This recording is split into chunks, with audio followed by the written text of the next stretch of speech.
Hi అండి, అందరూ నమస్కారం. సాఫ్ట్ సొల్యూషన్స్ బ్రో దివాకర్ కార్యక్రమానికి స్వాగతం, సుస్వాగతం. ప్రతిరోజు జిల్లా స్థాయిలోను, రాష్ట్ర స్థాయిలోను, ప్రపంచవ్యాప్తంగా ఎన్నో సమస్యలు నా స్టూడియో నా దగ్గరికి వస్తున్నాయి. వాళ్ళకి నా బుర్రతో ఆలోచించి మంచి మంచి సొల్యూషన్స్ ఇచ్చి పంపిస్తున్నాను. అది ప్రత్యేకించి మీకు చెప్పాల్సిన అవసరం లేదు, ఎందుకంటే ప్రపంచవ్యాప్తంగా ఉన్నటువంటి నా ఫ్యాన్స్ అందరికి కూడా తెలిసిందే. కొత్తగా చెప్పేదేం కాదు. కానీ కొత్తగా టీవీ వాచ్ చేసే వారికి ఈ ప్రోగ్రామ్ తెలియాలని ఈ ఎంట్రో అనమాట. యాక్చువల్ గా మీకు అందరికీ తెలుసు, మన ప్రోగ్రామ్ లో చాలా చాలా డిఫరెంట్ సమస్యలు వస్తుంటాయి. ఇటువంటి సమస్యలు ఏ సుప్రీంకోర్టుకో హైకోర్టుకో వెళ్ళి అనుకోండి, సంవత్సరాల తరబడి వాయిదాలు. కానీ నా దగ్గరికి వస్తే పురుక్కున సలహా ఇచ్చి పంపించేస్తాను, ఇలాగా సాల్వ్ చేస్తూ ఉంటాను. అదేవిధంగా ఈ రోజు ఒక విచిత్రమైనటువంటి సమస్య నా స్టూడియోకి వచ్చింది. మీకు అందరికీ తెలుసు, ప్రేమ అంటే 2 అక్షరాలనే మీరు అనుకుంటారు, కానీ అది ఇద్దరి జీవితాలను చంపిస్తుందని మీకు తెలుసా? మీకు తెలియదు. యాక్చువల్ గా పాపాయి నువ్వేం చేస్తావు అంటే, ఇద్దరు స్నేహితుల మధ్య చిచ్చు పెడతాను. అరే నువ్వు కొంచెం దూరం పోయి కూర్చోపో, అక్కడ కూర్చోపో. వాళ్ళు కొట్టుకునేలా చేస్తాను, విడగొడతాను, అమ్మానాలకు దూరం చేస్తాను, పిచ్చ కొట్టుడు కొడతాను. సార్ అది పాపాయి కాదు సార్, రూపాయి. నాకు తెలిసి మీరు సినిమా డైలాగ్ కాపీ కొడుతున్నారు. రూపాయి అంటే కింద ఫ్లాట్ లో ఉండే రూపాయిగా. ఉండరా, దానివల్లే మనం ఇటు వరకు వచ్చినాము. హలో, మీ రూపాయి పాపాయి సంగతి ఆపుతారా? ఇది మా ప్రోగ్రాం ఎంట్రో అన్నమాట. ఎందుకంటే ప్రపంచవ్యాప్తంగా కొన్ని కోట్ల మంది నా ప్రోగ్రాం చూస్తూ ఉంటారు. వాళ్ళకి బిల్డప్ కోసం, నా ప్రోగ్రాం రేటింగ్ కోసం ఈ ఒక్క షార్ట్స్ అన్నమాట. తర్వాత నీ రూపాయి కోసం, ఈ అమ్మాయి పాపాయి కోసం తర్వాత. ఓకేనా? ముందు మన ప్రోగ్రాం. రాజుగారు, లైటింగ్ అంతా సరిపోయింది కదా?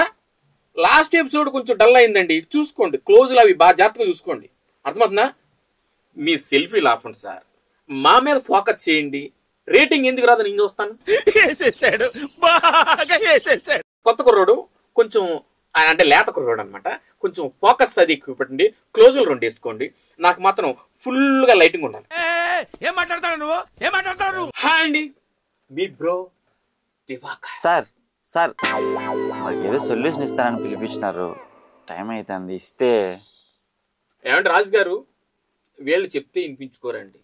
కాబట్టి వీళ్ళు ప్రోగ్రామ్ చేసి పంపించిన తర్వాత లాస్ట్ లో నా క్లోజులు, మన ఇంట్రో షార్ట్స్ తీసుకుందాం. ఓకేనయ్యా? ఇగో ప్రపంచవ్యాప్తంగా చూస్తున్నటువంటి లక్షల మంది నా ఫ్యాన్స్ కి, మా ప్రోగ్రామ్ చూస్తున్న వ్యూవర్స్ అందరూ కూడా చెప్పండి, మీ బాధ చెప్పండి. ఎందుకంటే నాకు ఎలాగో తెలుసు, కానీ వాళ్ళకి కూడా తెలియాలి కదా. చెప్పండి. నమస్కారం అండి. నేను చిన్నప్పటి నుంచి బాగా కష్టపడి చదువుకున్నా. పొద్దున్నే పేపర్ వేసేవాడిని, పాలు వేసేవాడిని, మధ్యలో కొండలు పోయి కట్లు కొట్టుకొచ్చి అమ్మేవాడిని, రాళ్ళు కొట్టుకుంటా బాగా కష్టపడి బ్యాంక్ మేనేజర్ని అయినా. ఎక్కడ నా తమ్ముడు బోక్ అవుతాడని చెప్పి నేను చాక్ అయ్యి మనకి మంచి జీవితం ఇద్దాం అనుకున్నాను. హలో, చిన్నప్పటి నుంచి రాళ్ళు కుట్టారా? అవును సార్. ఏంటి, వర్షానికి తడుస్తూ ఎండలో ఎండుతూ అంత కష్టపడ్డారా? అవును సార్. రే అనక, పగలనక, వాననక, ఎండనక, ఎక్కడంటే అక్కడ తిరిగేవాను సార్ బాగా పని కోసం. నీకు అమ్మా నాన్న లేరా? అయ్యో ఉన్నారు సార్. అవునా? మరి ఇవన్నీ చేస్తూ ఉంటే వాళ్ళు చూస్తూ ఉన్నారా? వాళ్ళే సార్ కొట్టుకోమని చెప్పారు, ఈ పనులన్నీ చేసుకోమని చెప్పి. అమ్మా నాన్న ఈ పని చేయమని మీకు చెప్పారా? అవును సార్. అంత కష్టపెట్టారా? అవును సార్. మీ నాన్నగారు ఏం చేస్తారు? బాగా బిజీగా ఉంటాడు సార్. అంటే సాఫ్ట్వేరా? కాదు సార్. హార్డ్వేరా? కాదు సార్. మరి ఏంటి? ప్యాకాట్ వేర్ సార్. అదే సార్ ప్యాకాటా. అంటే మీ నాన్న ప్యాకెట్ బాగా ఆడతాడా? అస్సలు రా సార్. మరి ప్యాకెట్ ఎలా ఆడుతున్నాడు? నేర్చుకునేక ఆడుతున్నాడు సార్. నా చిన్నప్పటి నుంచి నేర్చుకుంటున్నాడు, ఇప్పుడు నేర్చుకునేక ఆడుతున్నాడు సార్. చిన్నప్పటి నుంచి నేర్చుకుంటున్నాడా? ఇంకా ఇప్పుడు వరకు పూర్తిగా నేర్చుకోవాలా? ఇంకా ఆడుతూనే ఉన్నా? అవును సార్. మీ అమ్మగారు ఇవన్నీ చూస్తూ ఊరుకుంటారా? మమ్మీ ఇవన్నీ ఏం చూడరు సార్. మరి ఏం చూస్తారు? సీరియల్స్ మాత్రమే చూస్తారు సార్. నాన్న ప్యాకెట్ ప్లేయర్, అమ్మ సీరియల్ వాచ్. నువ్వు కష్టపడి తమ్ముని ప్రేజుకొని చేసి ఈయన చాకులా తయారేసి నువ్వు బోగులో తయారయ్యావు. కాదు సార్, నేను చాకులా తయారైనాను, వాడిని బోగు. సారీ నేను చాకు మాదిరి, వాడు బోగు అవుతాడని చెప్పి నేను చాక్ అయిపోయినాను సార్. వీడు బోగు అవుతాడని నువ్వు చాక్ అయ్యావు. అవును సార్. బ్రో, చిన్న డౌట్. ఏందిరా? ఈయన బొక్కల బండి వేసుకుని తిరుగుతున్నాడు, మనకేమైనా సొల్యూషన్ ఇస్తాడంటావా? ఇదొక హఠాత్ పరిణామం. బట్టలను చూసి మనిషిని అంచనా వేయకూడదురా. ఆయన టీషర్ట్కి మాత్రమే బొక్క ఉంది, ఆయనకు బొక్కలు లేవు కదా. అదే మనం చూడు, షర్ట్కి బొక్కలు లేవు, మనిషికి బొక్కలు ఉన్నాయి. ఆ బొక్కలు బూడుతాడని ఆయన దగ్గరికి వచ్చినాం. గమ్మనుండు, ఆయన వింటాడు, ఆయన పెద్ద ముండవాడు. ఏమైనా ఉన్నట్లే. నేను విన్నాను, కాకపోతే పెద్ద ముండావాడిగా మిమ్మల్ని ఏమి అన్నట్టు అర్థమవుతుందా? రాజుగారు లాస్ట్ లో ఉన్నటువంటి అవి కటింగ్ చేసేసుకోండి, అర్థమవుతుందా? కెమెరా ఆఫ్ చేసుకోండి. మీకు దండం పెడతాను.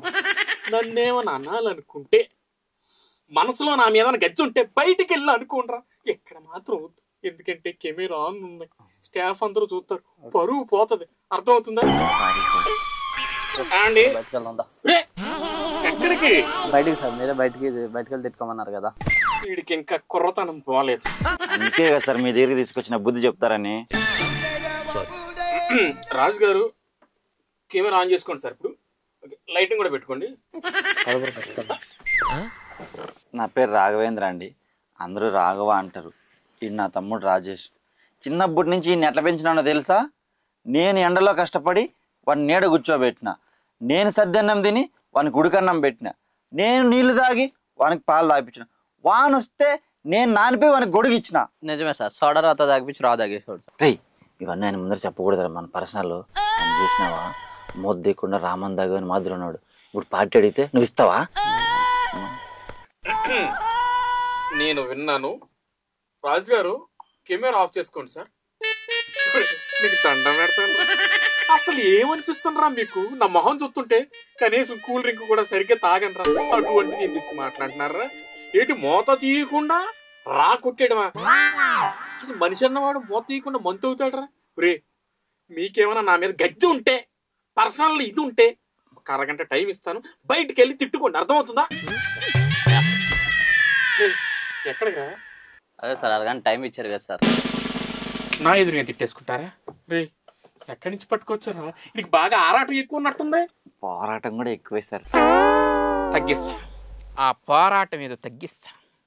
ఇదిగో మీదేదో ప్రాబ్లం ఉంది కదా, ముందు అది చెప్పుకోండి. సార్ మీకు ఒకటి చెప్పాలి సార్. చెప్పు. ఈ మధ్యకాలంలో నేను నా తమ్ముడు లవ్లో పన్నాం సార్. చిచి, అదేం పారు అలవాటు మీకు? సార్ లవ్లో పన్నామంటే నేను నా తమ్ముడు కాదు సార్, నేను నా తమ్ముడు వేరు వేరుగా లవ్లో పన్నాం. ఓహో, వేరు వేరు అమ్మాయి లవ్ లో పడ్డారు. అది చెప్పండి, ఎక్కడ తేడా కొడుతుంది అనుకుంటున్నా. చెప్పండి. ఆ అమ్మాయి ఎలా ఉంటుంది? అమ్మాయి చాలా బాగుంటుంది సార్, అసలు నేచురల్ గా కత్తి మాదిరి ఉంటుంది. కత్తి ఫోటోలు అవి సార్ ఫోటోలు చాలా షేర్ చేసింది సార్. ఈ మధ్య బాగా ఎంజాయ్ చేసినా కూడా. అవునా? ఇగో నీకు వీలుంటా ఒక 2 ఫోటోలు నాకు కూడా పంపించు, నేను కూడా ఎంజాయ్ చేస్తా.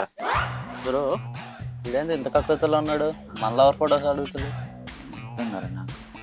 పెళ్ళికి కాలేదేమో.